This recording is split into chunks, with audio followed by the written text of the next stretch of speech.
Good morning students. आपल्याला आज पाहायचं आहे, माहिती पाहायची आहे आपल्याला एनर्जी प्रोडक्शन बद्दल, की एनर्जी प्रोडक्शन आपल्या शरीरामध्ये कशा प्रकारे होतं. तर सगळ्यात पहिल्यांदा इथे एनर्जी प्रोडक्शन करण्यासाठी दोन सिस्टम महत्वाच्या आहेत. पहिली कोणती? डायजेस्टिव्ह सिस्टम आणि दुसरी रेस्पिरेटरी सिस्टम. ह्या दोन महत्वाच्या सिस्टम आहेत. ह्या दोन सिस्टम मधून काय होणार आहे? एनर्जी प्रोडक्शन चांगल्या प्रकारे आपल्याला पाहायला भेटणार आहे. आता कशा पद्धतीने एनर्जी आपल्या शरीरात कशा पद्धतीने एनर्जी प्रोडक्शन होत आहे ते पाहायचं आहे. सगळ्यात पहिल्यांदा येणारा आपली जो O2 आहे, ऑक्सिजन, ऍटमॉस्फिअर मधून येणारा ऑक्सिजन जो आहे तो कशाद्वारे येणार आहे? नॉस्ट्रलद्वारे, नोरोफॅरिंग्स द्वारे, त्यानंतर लॅरिंग्स, ट्रॅकियाद्वारे, ब्रांचेस आणि लंग्स मध्ये जाणार आहे ऑक्सिजन. आणि त्यानंतर जे फूड आहे, आपण जे अन्न खातो, फूड कशाद्वारे जाणार आहे? ओरोफॅरिंग्स द्वारे, फॅरिंग्स, त्यानंतर ओसोफेगस द्वारे स्टमक मध्ये जाणार आहे. इथे काय आलं? फूड, अन्न आणि ऑक्सिजन हे दोन आपल्याकडे पार्ट आलेले आहेत. सगळ्यात पहिल्यांदा फूड मधून काय काय भेटतं आपल्याला? कार्बोहायड्रेट्स. नंतर सेकंड कोणतं आहे? प्रोटीन्स. आणि थर्ड फॅट. या तीन गोष्टी आपल्याला फूड मधून भेटतात. कार्बोहायड्रेटचं रूपांतर जेव्हा स्टमक मध्ये जाईल तेव्हा काय होणार? त्याचं रूपांतर ग्लुकोज मध्ये होणार आहे. प्रोटीन्सचं जे प्रोटीन्स आहे त्याचं रूपांतर कशात होणार आहे? अॅमिनो ऍसिड मध्ये. आणि जे फॅट आहे त्याचं रूपांतर काय होणार आहे? फॅटी ऍसिड मध्ये. लक्ष द्या इकडे की सगळ्यात पहिल्यांदा फूड आले आपल्या स्टमक मध्ये. फूड आले, अन्नाद्वारे आपल्याला काय काय भेटलेलं आहे? सगळ्यात पहिल्यांदा कार्बोहायड्रेट्स, प्रोटीन्स आणि फॅट. त्यांचं रूपांतर केमिकल ग्लुकोज मध्ये झालेलं आहे. अॅमिनो ऍसिड, प्रोटीनचं रूपांतर अॅमिनो ऍसिड मध्ये झालंय आणि फॅटचं रूपांतर फॅटी ऍसिड मध्ये झालंय. त्यानंतर सगळ्यात पहिल्यांदा एक सेल ड्रॉ करू आपण इथे. सेल मध्ये एक न्यूक्लियस आहे. आता ऑक्सिजन आलाय, फूड आलंय, स्टमक मध्ये फूड आलंय, ऑक्सिजन लंग्स मध्ये आलाय. आता याद्वारे काय होणार आहे? कशाद्वारे हे जाणार आहे? जे आपल्या अन्न हे रक्तवाहिन्या असतात त्याच्याद्वारे कुठे जाणार आहे? हे ऑक्सिजन आणि फूड कशात जाणार आहे? सेलमध्ये. सेलमध्ये गेल्यानंतर काय काय आलं ह्याच्याद्वारे?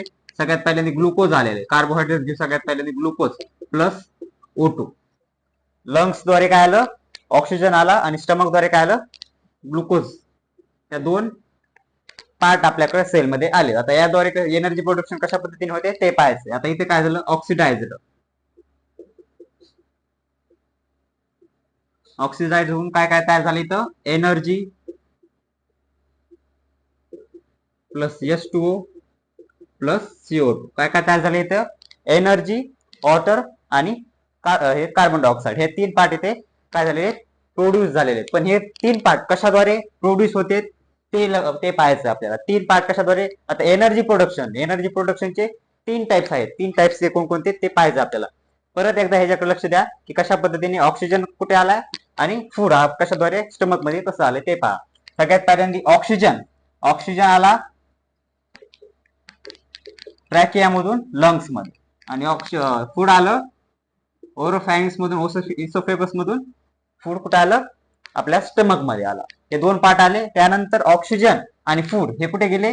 एका स्पेसिफिक सेलमध्ये गेले. सेलमध्ये गेल्यानंतर ग्लुकोज आपल्या फूड मधून भेटलेलं काय? ग्लुकोज आहे, कार्बोहायड्रेट. त्यानंतर ऑक्सिजन आणि त्यानंतर त्यांच्यामध्ये रिॲक्शन होऊन ऑक्सिडाइज होऊन काय काय तयार होईल?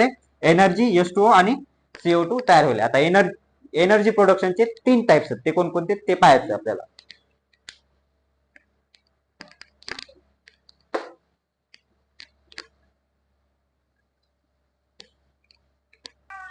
तर आपल्याला पाहायचं एनर्जी प्रोडक्शन. आता एनर्जी प्रोडक्शनचे किती टाइप्स? तीन टाइप्स आहेत. सगळ्यात पहिल्यांदा आपल्याला कोणती प्रोसेस पाहायची? ग्लायकॉलिसिस प्रोसेस कुठे होती?